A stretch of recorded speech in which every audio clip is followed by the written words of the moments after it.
Well, good morning. It is time to tap your personal power and pull up a cup for this episode of the InPower Coffee Break. This is Mary Brodie with InPower Coaching, and we have Dana Theus. She's been traveling, and she is back today. So welcome back, Dana. It's great to have you back. Up for this episode of the InPower Coffee Break. Thank you. This is Mary Brodie. And actually, you've been traveling too. Yes, that's true. Traveling. This is part of the fluid career, right? Exactly. Kind of a fluid lifestyle sometimes. That is true. But it's always great to have you back with us. And if you're live on the video and want to join the conversation, just leave us a note in the chat box and we will bring you in. So we hold these coffee breaks live every Tuesday at 1 p.m. Eastern to explore InPower topics and strategies that help you achieve work-life satisfaction and lead in a pro-human workplace. So join us live, watch and listen to past recordings at coffeebreak.InPowerCoaching.com and subscribe to our podcast on iTunes at InPower Coffee Break. So, Dana, I was kind of thinking, like, we've had all these wonderful guests on and all these wonderful conversations about the fluid career. And that's where I was like, it'd be great to do like a little retrospective break because every week there's so many tips and there's so many different perspectives and there's so much inspiration happening. But maybe we just kind of like summarize it for people and have a conversation about what we've heard so far. I think it's a good opportunity to do that because I was looking back over the topics. I mean, the topics that we've covered with respect to the fluid career, I was just counting here like almost 10 or 12 different coffee break discussions. And it's really been a wide range between like the mechanics of managing your career and also a lot of the emotional aspects that go along with having a fluid career, which, as we've discovered, I mean, a lot of people have a fluid career, and even a lot of people who stay within the same company for a long period of time, they move from job to job, and on average, people are moving jobs, under every 5 years. So I'm really glad that we've had a chance to cover the emotional territory here, even though that when we set out to do this series, that wasn't necessarily my intention, but it's interesting that with the guests we've had and the things that we've talked about, it seemed to be these kind of the emotional aspects that came to the fore. Yes, and the openness, and how you have to be open through this whole process. Like, it's scary because we've had different conversations about fear, but then being open. I know. Bettina was bringing that up last week about don't shut off opportunities. And then also seeing like Sharon in the beginning was even saying that, like being open to opportunity. And I think everyone has like in between. I know Lori brought it up, like being open to the change, and you don't leave yourself behind. Like you bring along, like you might shift, like she shifted from being a dancer to a coach, but she didn't leave. And then she realized she was a coach while she was dancing. It's just her focus shifted. So it's interesting, I think. And then, and Bettina kind of talked a lot about that too. Like my focus shifted. Right. Well, and so there's two other themes that I picked up when I was going back thinking about this. Openness is clearly one. Like you can't flow from thing to thing in your life unless you're open, because if you're not open, you tend to jerk from thing to thing and it feels traumatic, But the other thing that goes along with that, and Andrea brought this up and I really got it out of Bettina's conversation, was the need to have courage. Yes. Like to be open when these new opportunities, whether it's a career opportunity or life opportunity or both, sometimes they come together. Yeah. You really have to be open, to stay open to the possibilities. It can take a lot of courage to deal with your fears, but sometimes it's not even a fear. It's just like uncertainty. And it's just easier to go back to what's comfortable. Yeah. Shannon brought that up about the courage and the whole, like how that kind of works. And sometimes it's not the confidence, like you're saying. It was like, she really got into it. It's the courage to do that, to do it. Like you can have it in your head. You can have all this confidence, but no. Right. Yes, I remember that discussion. Yeah. Andrea said it. You're right. And Bettina said it. Like, you have to be open, but you got to have that courage to do it, or else you'll to take action. Yeah. Right. Yeah. Yeah. And actually Bettina's story, I mean, everybody's story makes these points, but Bettina's story really struck me. The big shifts she took. I mean, yes, moving internationally, you know, I mean, she just shifted from being in the arts to being a content rights attorney. I mean, you know, like really dramatic. And her attitude about it seemed to be so fresh. And what I like, what you said, which was another theme that I heard, is you kind of follow your joy, right? I mean, part of the way you stay fluid is you just keep in touch with what it is that's interesting to you, what turns you on, and then keep following that. And then all of a sudden, again, it tends to feel more fluid than if you're kind of feeling like, oh, I shouldn't want to think about that. I shouldn't have joy in that because it's not what I tell myself I should do, or it's not the way my path looked like it was going. And as soon as you stop telling those stories and just start enjoying it, the path tends to open up. Yeah. That's why, like, I think this whole fluid career is so great that you're pursuing these conversations, because it's such a different way for people to think. Because for so long in career planning, we've been told, now you plan your little plan and go for your 5 years and your 10 years and your 20 years. And I remember going into interviews early in my career, and I remember being asked the question, like, what's your 5-10 year plan? And I'm thinking to myself, and I'd be in these situations, like, I could think about what's for breakfast tomorrow. Should I have the blueberry or the lemon scone, right? Like, that's my concern. And I was Right. like, but what? And I used to always ask them, but what if an opportunity comes up that just shifts me? And needless to say, at that point in time, I would be disqualified and seen as that I don't have a vision. But that's where, like, it's almost like this new approach for work. You have to have a vision, but you can't, right? So that's where it's interesting. You have a vision, but you have to let it go. It's a very different way to think. It is. And actually I would, being a student of vision, and also, I mean, this is something I work with a lot with my clients, which is, how do you have a vision that motivates you, pulls you forward, and is useful in your life for helping you achieve your goals, but doesn't hem you in? And that's the key. And what I have found is that it's always important to have a vision of what your next step is, you know, and that it follow that flow of where your joy is going, so that you can look at anything else in front of you. You know, do I take this job or that job? Do I work on this project or that project? You know, any choice like that, and sort of know which one of them is leading you closer to that, what you envision, you know, your goal and your joy to be. On the other hand, like you said, things show up that weren't in the original vision. And so rather than letting it go, I believe the most important way to work with a vision is to evolve it. So, you know, like, okay, my vision is for a while, it was to work on my own, you know, to be a coach, right? So that's what I pursued. And then opportunities came up to do other kinds of education, training, things like that. It was like, well, that isn't part of my original vision, but there's no reason a coach can't also facilitate workshops and, you know, do online training, things like that. So I kind of broadened my concept of that vision of what success looked like. And that's part of what keeps it fluid, right? Is you're evolving, and your vision of success and what you want next is evolving. Plus the fact we actually achieve some of our goals, we have to set new ones. So right. Rather than decide to go, well, I want to be an attorney. Oh, now I want to be a doctor, you know, like, evolve what's working for you, like Bettina did, right? And then it just continues to grow like you do. Oh, you know, what you just said really resonated, is the vision of success. And instead of like, and we kind of talked a bit about, like, you know, having the how, like, how do you get somewhere, right? And how do you do stuff? And sometimes we get focused on what are we doing, right? And we forget this, like, what's the vision of success, and let that guide you, rather than like, I want to be a doctor. And then you be your doctor and then you're done. Right. Or like, I want to be a doctor who does this, but it's almost like you have a more rewarding experience. And I think this is true of all the guests that talked about fluid career, that it's always about, what's that vision of success, and that shifts.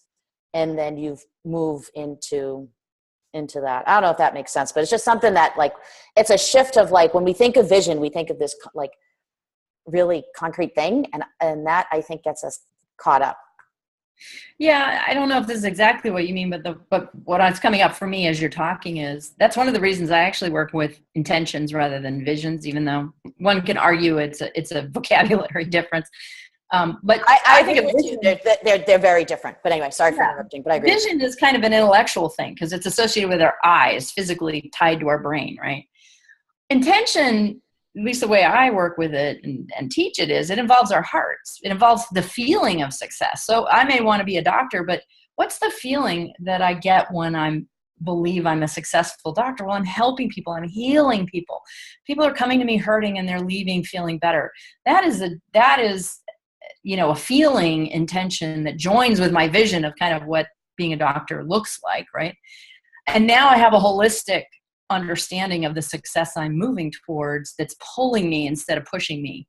And it feels self-motivating. Actually, I think I just wrote, there's a blog post on this subject of self-motivation, and you have to engage your heart. You have to engage what it feels like to succeed. So going back to fluid career, looking at like, what is that vision pulling you forward? And what does it feel like? Not just what does it look like, but what does it feel like? And that has to evolve too. And it can evolve in really interesting ways. And as long as you stay up with it and it's pulling you, it contributes to that fluidity in your career and in your life. Yeah. Is that what you meant when you said intention is Yeah, different? yeah, I agree. Yeah, I agree with you because intention is different. Because we do get that sometimes to like mental, and I'm looking for a word, like logical, right, view of the world. And when you start getting tied into that, I think that gets into the old model of like you go into a company, you stay there, and that's where you see. I noticed this, and this is where something started happening. I know in the technical industries, especially in software, the old model of you get promoted to the next level of management, right? And that was the model that I think that many of us saw, right? And that was the only way, right? That's how you got ahead. And I remember a lot of developers are like, they didn't want to be a manager. Right. And they're like, well, what's in it for me then? Like, what am I going to be? Software developer level 3 the rest of my life? So they had to create a separate, I remember seeing the dual paths of, right. And now it's like so different because now they don't do necessarily the paths anymore. It's more you choose, right? Do you want to go into a leadership role? And in technical, like what kind of leadership role? Do you want to go in more technical leadership role? And you're not necessarily, it's not so rigid anymore. Well, and what's interesting is, so there's a conversation. So we're having this conversation about as individuals and employees or potential employees or contractors, people about the fluid career. Well, there's a parallel conversation going on about fluid employment, which taps into what you're talking about, which is if you're an organization and you have all this talent, right? And only so much of it can go up and only so much of it wants to go up.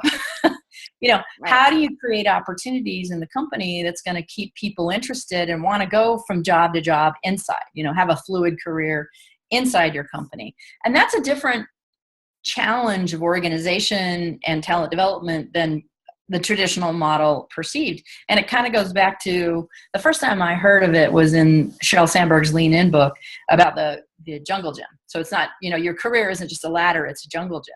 And you can go from opportunity to opportunity kind of sideways, but be expanding your ability and your capability and following your curiosity and having a greater impact without necessarily gaining more seniority. And a lot of people have a very fulfilling career that way. And it's certainly more fulfilling if they define success that way instead of continually being frustrated that they're not moving up.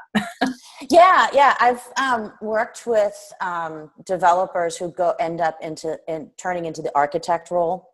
And, Yes. a lot of times they don't want to manage the people. Like that's not their skill set. That's not what they want to do. Right. And I've also seen it. I've actually seen this more frequently too in marketing. And this is going to sound kind of interesting that you have a VP role and then they work with some senior strategists and they end up having like a chief of staff, right-hand person who works with them. And they do a lot of the strategy work. And help the, like they'll collaborate with the executive. Right. So it's more of a collaboration role, and they're senior, but they're not necessarily managing people, because that's not what they want to do. Like, they'd rather go create great strategy, great programs. And, even with programs, like what execs do, they come up with a program, they dump it on not dump it, but they place it on an employee's desk. That's a terrible word to choose, but that's what they kind of do. Actually, I have a client who just, she's not doing that, but she went on maternity leave recently. She chose someone to backfill her in a consulting capacity. And the person was so successful, they brought him in the kind of role you're talking about. So she went back to her role, but he stayed on in a slightly different role as kind of a strategist, didn't necessarily want to manage people, didn't need to manage people. Yeah. And now the team has this extra capacity, and she's so happy. She's like, this is great, Yeah, because that gets into like how everyone has their different skill sets.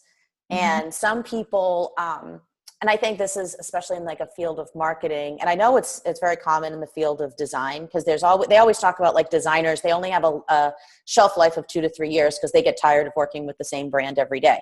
And that's where with agencies, they have more breadth of brands they can work on. So, when you get, that's where sometimes people who go to a company, they like more of the maintenance of it, right? So even in design, you'll get more of the production artists will hang out for a very long time. But the designers who are more like the super creatives, right? They want to come in, they do it, and I'm bored, right? I got to go. And I think the same happens with marketing, right? The real creative stars, right? They come in, they do all these great programs, and they're like, did all this fun stuff. Well, I want to do something else, right? And they get told, like, no, you have to manage your 5 programs that you created. And they're like, kill me freaking now. Right.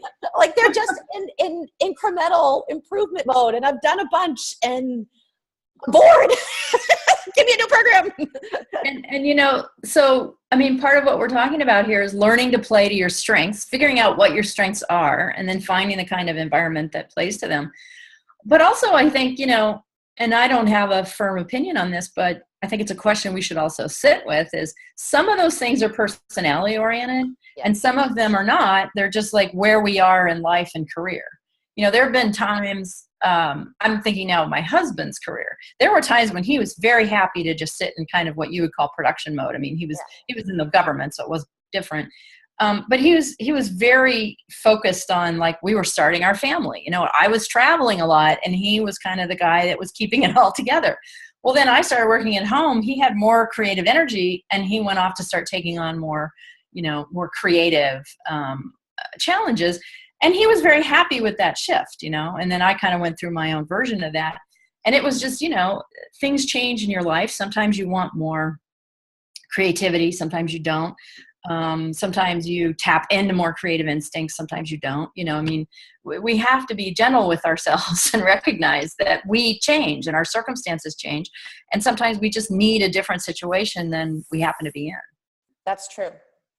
I agree with you. That's true. I've seen it. I've seen that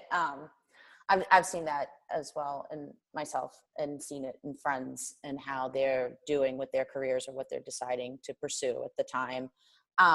Sometimes people are happy managing the same program that they have for years. And then, like you said, something in their life changes, and then they're like, I want to do something new. Like, now I'm ready to shift. And the other thing I'm starting to see as a trend, at least in my friends and clients, is, and I experienced this too, although I wasn't conscious of it, but, we go along in one area, and then we feel like, well, I've really done everything I wanted to do here, so it's time to shift careers. And it used to be, 20 years ago, to shift careers was a dramatic, like everyone said, you're going to fail, and today people shift careers. I don't want to say all the time, but people can have 2 or 3 separate careers in their life. I'm on my 3rd career, actually, and I see a 4th one coming, right? So it's like, I'm not dead yet. And that's becoming more common. And I think the workplace is starting to deal with that, except I think there is still ageism in the workplace. You get to a certain age, and it's like, so what, you're starting your 5th career and you're all excited about it, you know, people can still see gray hair and go, no, that's a problem. That's in the same way they can see, you know, extreme youth and go, okay, that's a problem. And that's just sort of human nature, but I don't think that should stop us from pursuing, you know, the career directions that we want to. You know, the diagram that you had on one of the shows that we did on one of the fluid careers, where you had the bell curve that's related to the innovator versus the laggards. And I was talking to people while I was away at school. I was talking to people about this because I was like, this is just like such the best diagram of when you need to leave a job. That you are getting crisis of confidence. Yeah, crisis of confidence. Like I was telling everybody about like the curve. I'm like, well, she has this curve, and like when it's like a red zone because it's time to go, and and it's like the life cycle, and knowing when it's time to make that exit. I think is the key. And I think that also comes up with a career too. Like you said, you know everything you need to know. And then you start to notice you're reversing. Like there's more, because you're not into it, right? Because you're done. Like you learned everything there is to know. I'm ready to move on to something new. Now I'm in the danger zone because I'm starting to check out. And I'm not as effective as I used to be or I want to be. Yeah, because the interest just isn't there. And it's not like it's and that's what I really like about your chart, right? Because it's not showing, like, I think culturally we tend to say like that's bad, right? Like that shift is bad and you should still be on your game. And like you said, being human, letting it kind of go, like it's not bad. This is what happens. You need to be excited and engaged. So the little details, because what is it when Zen masters talk about like how to stay real in life, like you do your own housework and you do your own mundane tasks. So and it does help. Like I find when my brain's kind of flying in 800 directions, I'll go clean up my house. And right. So I feel better. I feel grounded, and I'm like, okay. And it's that whole, you got to do the mundane, but you have to balance it. And if your whole life is turning, what used to be creative and fun is now mundane. Well, your whole life's mundane. Well, what do you expect? Exactly. And actually, so this brings me to my big aha with this sort of with this topic at the moment, which is good since we're almost out of time, I guess. So the whole metaphor of fluidity is to take the trauma out of change, right? to put ourselves in a mindset where moving from one thing to another isn't traumatic. It's exciting. It can be challenging. It can be fearful. It can require courage. You know, sometimes it doesn't work. You know, we hit a wall and we have to go back.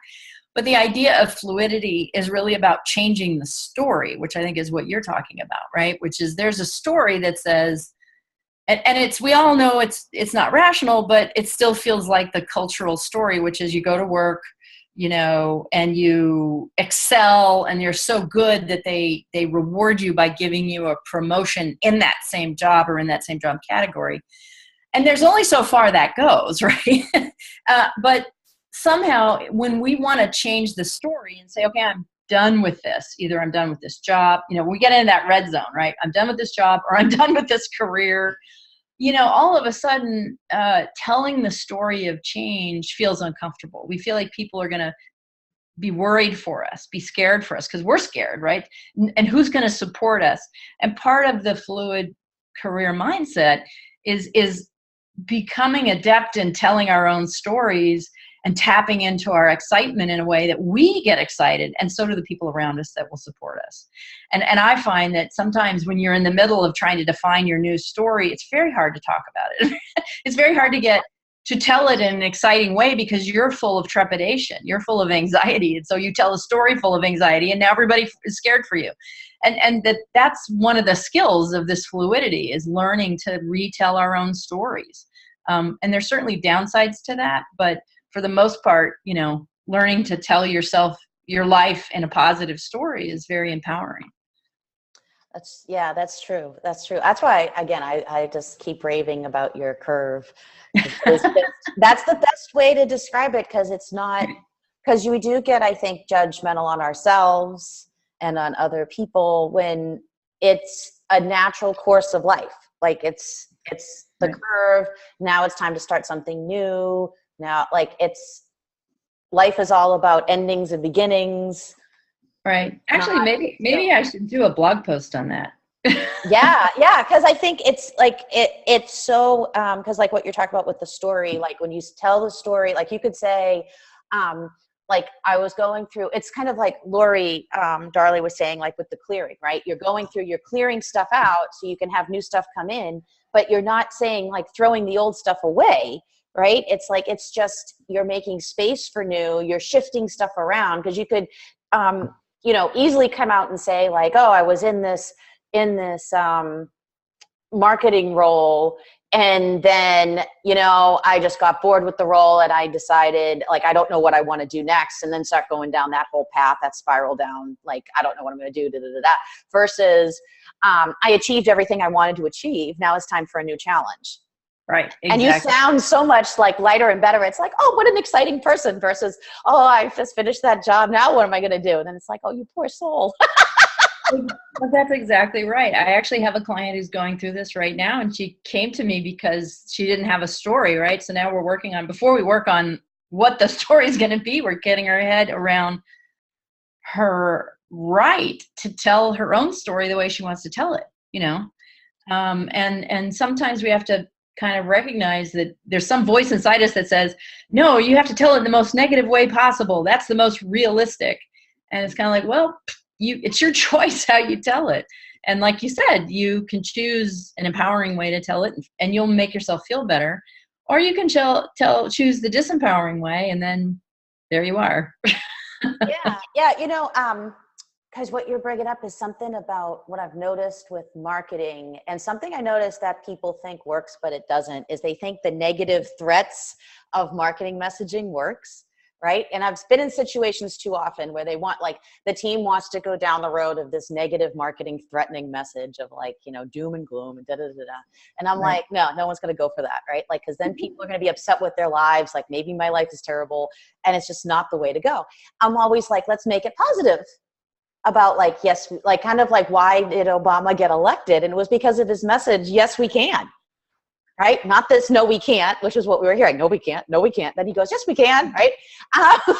And then we see other positive messages. And whenever you hear the yes or the uplifting or be ready for something new, people tend to gravitate to that versus like, and it's just seen as, and it's just a misnomer, I think. That negative is the way to go. It's not. Well, that's true. Although I think it's complicated because believability is the other factor, right? That's so true. Someone can stand up and go, oh, we can do this. And like, no, everyone's like, no, we can't. And if they truly don't believe they can do it, it's not motivating them. That's true. And so both in marketing and in coaching and in everything, like, tapping into your true beliefs, not what you want to believe, but what you really believe is where the power comes from. And so and it's a trick. Sometimes it's hard to tap into that positive belief, which is why I'm in business, right? That's what I help people do. We are out of time. Yes. Yes. Do you want to wrap, or this was a great conversation, by the way. It was. Yeah. I think our listeners will get value. Do you want to wrap up, or do you want me to wrap up? Why don't you go ahead? Okay. So everyone, thanks for tuning in to this episode of the InPower Coffee Break. And please visit us at coffeebreak.InPowerCoaching.com to see upcoming topics, past recordings, and learn how you can join us live. So everyone, have an Empower Day. And Dana, thanks again. This was fantastic. It was. Take care. Bye.